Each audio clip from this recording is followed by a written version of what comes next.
Through its unconditional support for Israel, the American government has become one of the biggest obstacles to achieving peace. Consequently, the struggle for peace and justice in the Middle East will have to be waged here in the United States. Because the United States has primary responsibility for this. There's nothing either anti-Semitic or being a self-hating Jew and condemning U.S. policies which underlie massive atrocities and have been blocking a peaceful settlement. Have led the world pretty close to war several times, nuclear war. These are things that we ought to be concerned about. I mean, what Israel does, it's for them to worry about. What we do is for us to worry about.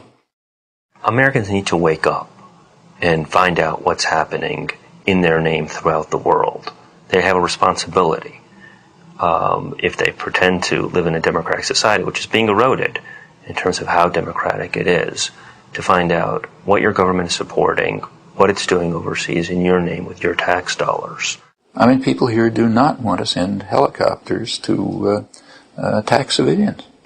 You know, if people know what's going on in the occupied territories, they're not going to want to support it.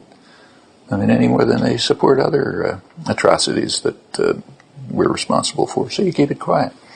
Describe it as a defense against terrorism, not as brutal military occupation which is evoking resistance.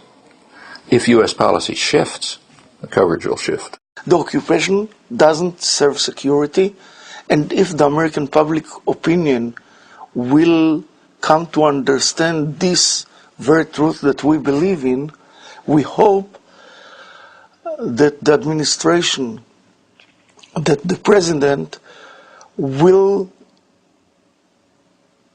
do whatever he can in order to help to facilitate a peace talks which will bring end to the occupation on one hand, safety and security to Israel on the other hand, and decent life for the Palestinians, as he suggested in his speech.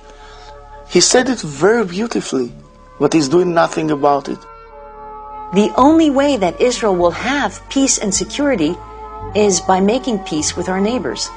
The only way that we will have a safe Israel is by making a just peace with the Palestinians. Their struggle in many ways is a just struggle. What are they struggling? They're struggling for a state. We in Israel have a state. The American people have a state. Why shouldn't the Palestinian people have a state?